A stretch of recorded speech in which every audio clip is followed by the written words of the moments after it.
Hello, नमस्कार और आदाब तमाम मेरे दोस्तों को आपके दोस्त और गाइड इरफान की तरफ से एक बार फिर आपके अपने चैनल एस्ट्रो एश्योरेंस पर।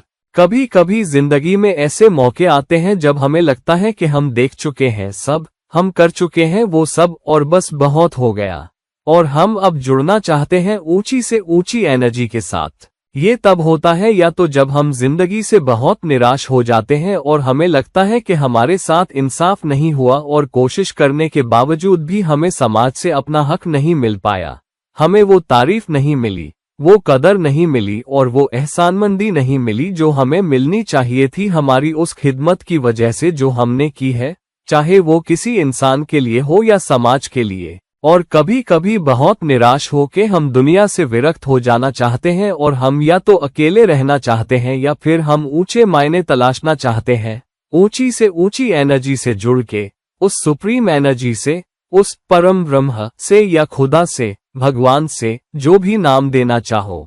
दूसरा तरीका ये है कि हमें लगता है कि हमने देख लिया, कर लिया, हमने सारे ऐश व आराम का मजा ले लिया, हमें वो सब मिल गया जो हमें लगता था कि समाज हमें दे सकता है। अब समाज के पास और है ही क्या जो वो हमें दे, अब और लोगों के पास है ही क्या। हमें प्यार मिला होगा, अपनापन मिला होगा, हिम्मत मिली होगी, तारीफ मिली होगी, पहचान मिली होगी, सब कुछ मिला होगा, और हमें लगता है कि बस बहुत हो गया और अब मैं अगले स्तर पर जाना चाहता हूँ, या मैं ऊंचे रूहानी मकाम पर जाना चाहता हूँ और मैं रब से जुड़ना चाहता हूँ। मैं उस रूहानी चेतना को तलाशना चाहता हूँ जो मुझसे अब तक छुपी हुई थी, जबकि मैंने मादी दुनिया में मजे लिए जो कुछ दुनिया ने पेश किया। ये किसी भी उम्र में हो सकता है, मगर आमतौर पर बहुत छोटी उम्र में नहीं होता। मैंने बच्चों को देखा है जो अपने माँ बाप के धार्मिक संस्थाओं से जुड़े होने की वजह से, चाहे मंदिर हो या आश्रम, कभी कभी ये बातें करते हैं, मगर वो माँ बाप के प्रोग्रामिंग की वजह से या उनके असर में आके के बोलते हैं कि मैं दुनिया से विरक्त हो जाना चाहता हूँ, मैं रब से जुड़ना चाहता हूँ। ऐसा कम ही होता है जवानी में, और मैं जवानी की बात कर रहा हूँ। टीनेज या 20 साल की उम्र में जब कोई दुनिया से विरक्त होना चाहे और सुप्रीम एनर्जी से जुड़ना चाहे, ऐसा बिरले ही होता है। मगर मेरे पास केस आते हैं जहां लोग पूछते हैं, क्या मेरे पास रूहानी तरक्की है, कब होगी, मैं अभी इसे कैसे हासिल कर सकता हूँ, वो भी जवानी में। अधेड़ उम्र में जब किसी के पास परिवार है, जिम्मेदारियां हैं, तो उनके पास सांस लेने की भी फुर्सत नहीं होती। उनके पास ये सोचने का वक्त नहीं होता कि दुनिया से विरक्त होकर रूहानी तरक्की करूं और रब से जुड़ने की कोशिश करूं।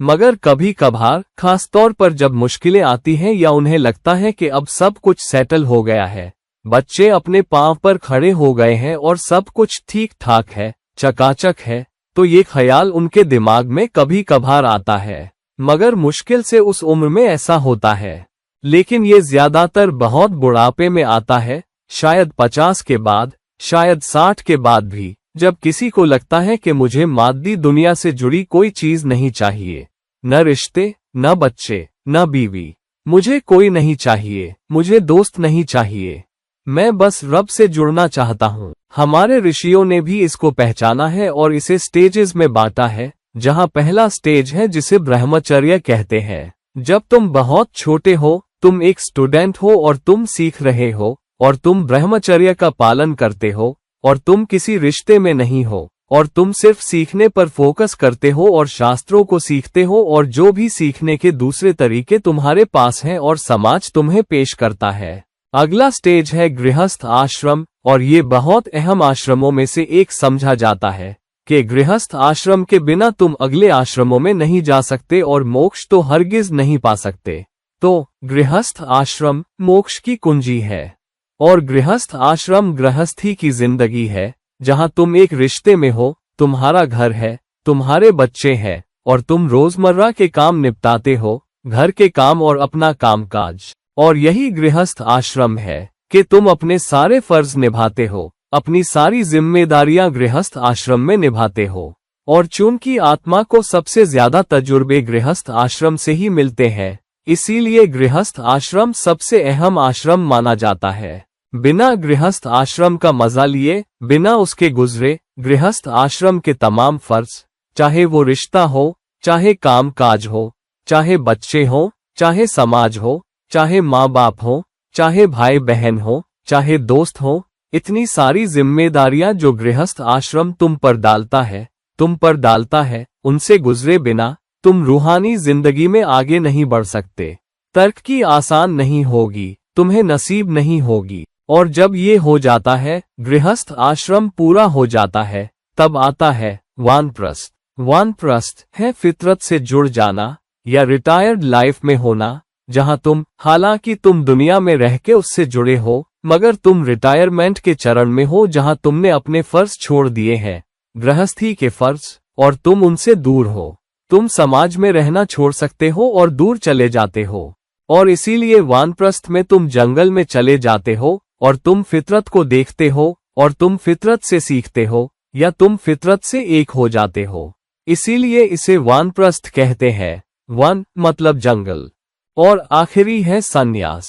सन्यास मतलब दुनिया से विरक्त हो जाना, एक ऐसी जिंदगी जहां तुम सन्यासी बन जाते हो। मतलब तुम्हें कोई ऐशो आराम नहीं चाहिए, यहां तक के खाने का मजा भी तुम छोड़ देते हो। तुम बहुत थोड़े सामान के साथ रहते हो और तुम्हें किसी माददी चीज से वास्ता नहीं चाहिए। तुम किसी भी माददी चीज से किनारा कर लेते हो। तुम्हें कोई चीज नहीं चाहिए, जरा सा भी माददीपन, तुम उसे हटा देते हो। और यही है सन्यास, जो कि विरक्ति है और एक सन्यासी की जिंदगी है। अब कुंडली में ऐसी कौन सी मजबूत पोजीशन होती है जो बताती है कि तुम्हें दुनिया से विरक्त होने का मौका मिल सकता है, दुनिया छोड़ने का या उससे दूर जाने का? और कब हो सकता है वो? कब हो सकती है तुम्हारी रूहानी तरक्की? और क्या तुम्हें वो मौका मिला है? कई बार मौका नहीं मिलता, चाहे तुम विरक्त होना भी चाहो।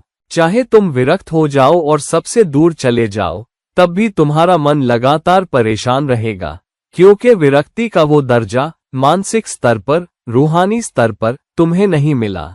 और इसलिए जब तक कुंडली जोरदार तरीके से ये ना बताए कि तुम्हारे पास मौका है, तो किसी के लिए माददी जिंदगी छोड़ना और सब कुछ त्याग के संन्यास लेना या रूहानी तरक्की वाले हिस्से या उस चरण में जाना बहुत मुश्किल होगा। बहुत से लोगों को ये जिंदगी में बहुत देर से भी नहीं मिलता।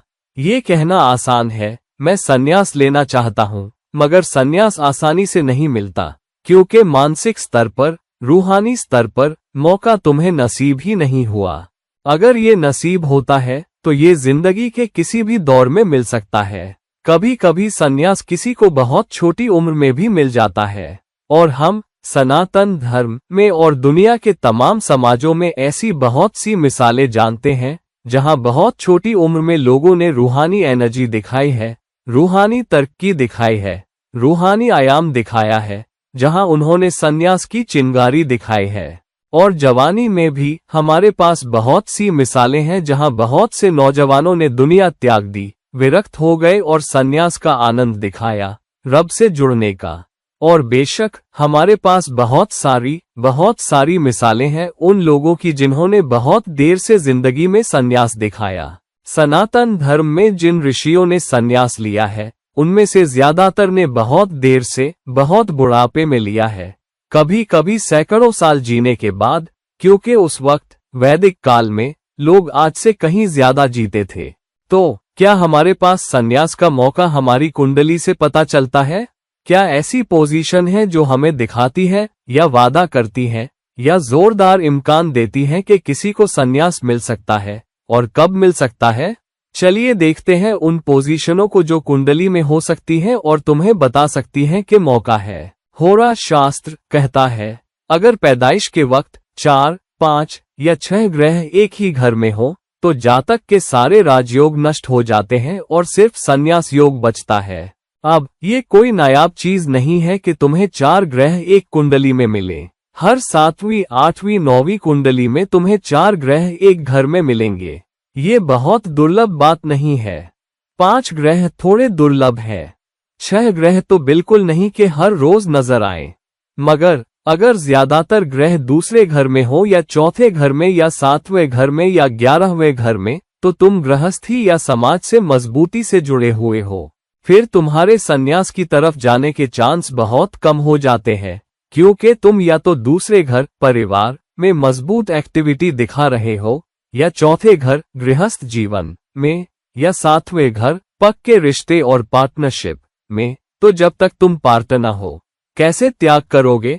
और 11वें घर सामाजिक रिश्ते में, तो ये मुश्किल है जब तुम्हारे पास इन घरों में ग्रह हो। मगर अगर तुम्हारे पास ग्रह छठे घर में हो तो तुम काफी हद तक दुनिया से विरक्त हो सकते हो, मगर तुम सेवा में लगे रह सकते हो। तुम लोगों की सेवा कर सकते हो और यही तुम्हारा एजेंडा बन जाता है। मगर जब तक तुम्हारे पास एक भी इच्छा है सेवा करने की भी, तो तुम संन्यास का दावा नहीं कर सकते, क्योंकि जो भी इच्छा तुम्हारे पास है, कोई भी तमन्ना, कोई भी रिश्ता, वो तुम्हें संन्यास से दूर ले जाएगा और तुम्हें किसी न किसी मादी ख्वाहिश से जोड़े रखेगा। दूसरों की सेवा करना भी एक जरूरत है, एक इच्छा है, और जो भी इच्छाएं तुम्हारे पास होंगी वो तुम्हें संन्यास से दूर ले जाएंगी। तो छठे घर में ज्यादा ग्रहों के होने से भी जहां तुम सेवा करना चाहते हो, चाहे तुम दुनिया त्याग भी दो, शायद तुम्हें संन्यास का मौका न मिले। आठवां घर रहस्यवाद है, जहां तुम्हारी इच्छा रहस्यमयी और रूहानी चीजों को समझने और उनका इल्म हासिल करने की है। मगर जब तक तुम किसी चीज से जुड़े हो और तुम उसे छोड़ना नहीं चाहते, और तुम उसमें डूबना चाहते हो, और तुम और जानना चाहते हो, और तुम जानकारी हासिल करके ऊंचा सीखना चाहते हो, तो तुम अब भी मादी दुनिया से जुड़े हो। तुम अब भी उससे जुड़े हो जो दुनिया तुम्हें दे रही है। मगर अगर तुम्हारे ग्रह 9वें घर में हो तो जाहिर है कि तुम अपने धर्म और आस्था से जुड़े हो। तुम्हारी कोई न कोई आस्था है, कोई यकीन है जिससे तुम जुड़े हो।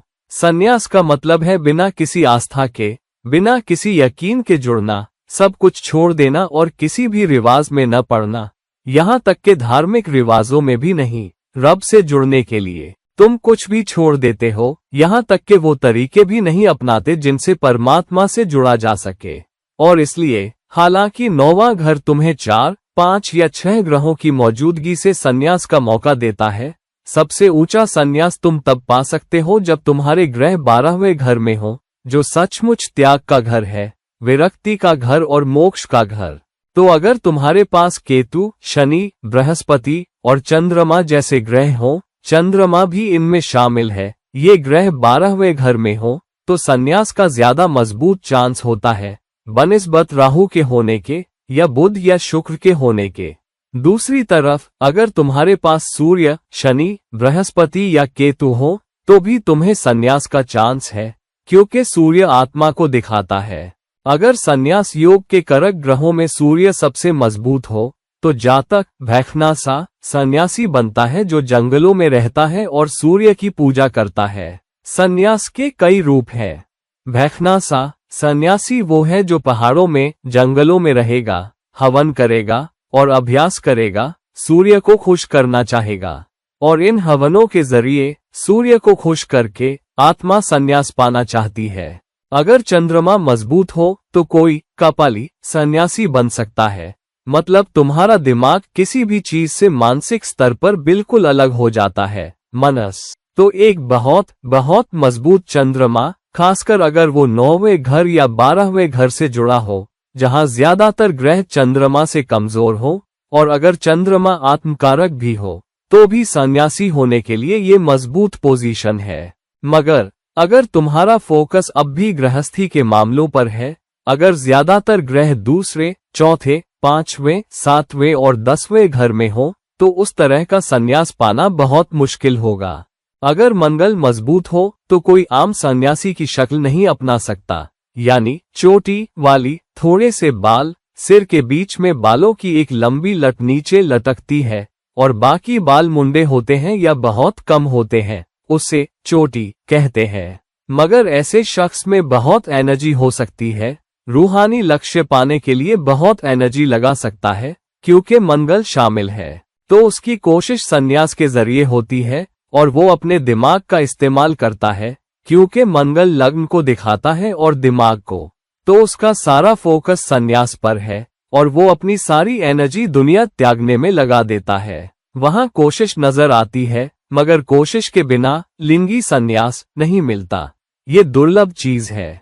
मगर अगर बुध मजबूत हो जाए और 12वें घर से जुड़ जाए, खासकर जब 12वें घर में 4, 5 और ग्रह हो, तो कोई दंडी सन्यासी बन सकता है। दंडी या दंड मतलब एक छड़ी, एक डंडा। सन्यासी एक डंडा लेकर चलता है। एक मतलब ये है कि वो परमात्मा की तरफ जाने के लिए अपनी तर्क करने की काबिलियत का इस्तेमाल करता है, वो समझने की कोशिश करता है। तो जहाँ सन्यास की तरफ और रूहानी एनर्जी से जुड़ने की कोशिश होती है, वहाँ वो अब दिमागी तौर पर तर्क वितर्क का सहारा ले रहा है। वो सवाल उठा रहा है और गहरे ध्यान में है, और सवालों के जरिए सवाल पूछते हुए, परमात्मा कौन है? मैं उस तक कैसे पहुंचूं? मैं दुनिया कैसे त्यागूं? मैं बिना कैसे रहूं? तर्क और विश्लेषण से कि बाकी सब कुछ बेकार है, बाकी सब फिजूल है, और सवाल जवाब के जरिए वो परमात्मा तक पहुंचने की कोशिश करता है। अगर 12वें घर में 4 या 5 ग्रह हो या 9वें घर में भी, तो तुम्हारे पास मौका है, खासकर अगर दूसरे घर, चौथे घर, 7वें घर या 10वें घर से कोई दूसरा रिश्ता ना हो या कम रिश्ते हो, तो गृहस्थी से कम रिश्ता होता है। मगर इस बात पर निर्भर करते हुए कि कौन से ग्रह शामिल हैं, संन्यास के अलग अलग प्रकार हो सकते हैं जिनका वर्णन किया गया है। अगर शुक्र मजबूत हो तो कोई चक्रधारा सन्यासी बनता है, मतलब वो मादी रिश्तों को त्यागने के लिए बहुत सारे व्रत रखता है। अगर तुम जंगल में हो तो तुम्हारा मादी दुनिया से इकलौता रिश्ता होता है खाना खाने का, और अगर तुम्हें बहुत बहुत भूख लगी हो तो तुम खाने के लिए देखते हो, फलों के अलावा कुछ न हो। वो सन्यासी है जो खाना छोड़ने की कोशिश करता है, जो बहुत उपवास रखता है, और उपवासों के जरिए वो मादी पक्ष को त्यागने के काबिल होना चाहता है। और चक्रधारा सन्यासी को लगता है कि अगर मैं जिंदगी के इस पक्ष को, खाने वाले पक्ष को, जीव के सुख को त्याग दूं और अगर मैं व्रत रखूं, तो मेरे लिए मादी दुनिया से रिश्ता तोड़ना आसान हो जाएगा, क्योंकि मैं वैसे भी सबसे दूर हूं। अगर मैं इसे भी काट दूं तो मैं उस तरह का संन्यास पा सकता हूँ, खासकर इसलिए क्योंकि शुक्र सारे ऐश और आराम का जरिया है। तो शुक्र पर काबू पाकर वो संन्यास या विरक्ति का अपना लक्ष्य हासिल कर पाएगा और उसके जरिए मोक्ष। अगर बृहस्पति मजबूत हो तो कोई वानप्रस्थी सन्यासी बनता है। वो गेरुआ या पीले या केसरिया रंग के कपड़े पहनता है और वो वानप्रस्थ में रहना चाहता है, मतलब वो जंगल में रहना चाहता है, और वो अपने ज्ञान का इस्तेमाल करता है जो जिंदगी ने उसे दिया है और जो कुछ जिंदगी ने उस पर फेंका है, जो मुश्किलें उस पर आए हैं, और उस ज्ञान से वो समझता है कि ये दुनिया ऐश ओ आराम से भरी है, ये कुछ नहीं है।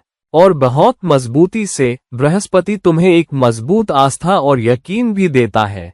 ये आस्था और यकीन के दुनिया सिर्फ माया है, मगर यही सच्चाई नहीं है।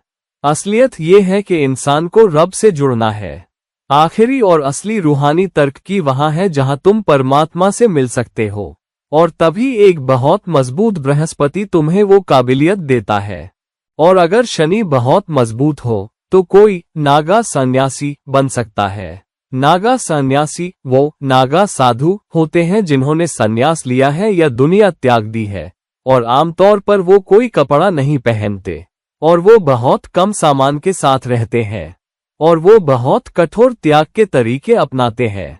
वो बिना सोए रह सकते हैं, वो बिना खाए रह सकते हैं, वो शारीरिक कष्ट झेलने के लिए बहुत सख्त शारीरिक मेहनत कर सकते हैं, शारीरिक दर्द, मानसिक दर्द, भूख का दर्द। तो वो सारे दर्दों पर काबू पाने की कोशिश करते हैं और सब कुछ त्यागने और शारीरिक और मानसिक दर्दों पर भी काबू पाने के जरिए, उसके जरिए वो संन्यास पाना चाहते हैं और उसके जरिए मोक्ष। और इसलिए नागा सन्यासी भारत और उपमहाद्वीप में बहुत पूजे जाते हैं और उनके पास बहुत मजबूत, बहुत आत्मबल होता है, ऐसा माना जाता है। और शनि बहुत कर्म वाला ग्रह है।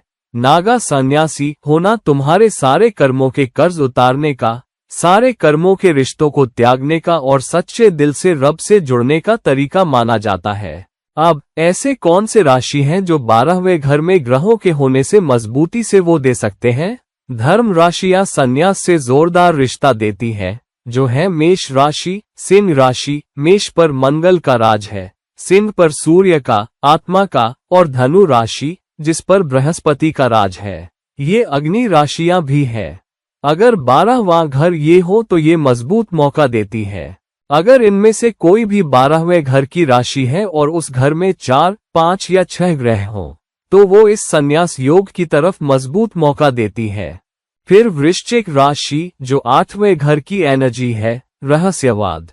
अगर वो 12वें घर में हो धनु लग्न के साथ, तो भी ये बहुत बहुत मजबूत राशि है, क्योंकि 12वें घर में वृश्चिक का मतलब है जिंदगी के रिश्तों को त्यागना और रूह की गहराइयों में उतरना और रूहानी तौर पर ऊपर उठना। 12वें घर में धनु राशि और मीन राशि, जल राशि और असली राशि जो 12वें घर की मालिक है, मोक्ष या रूहानी तौर पर ऊपर उठने की राशि, भी मेष लग्न के लिए बहुत बहुत मजबूत राशि है।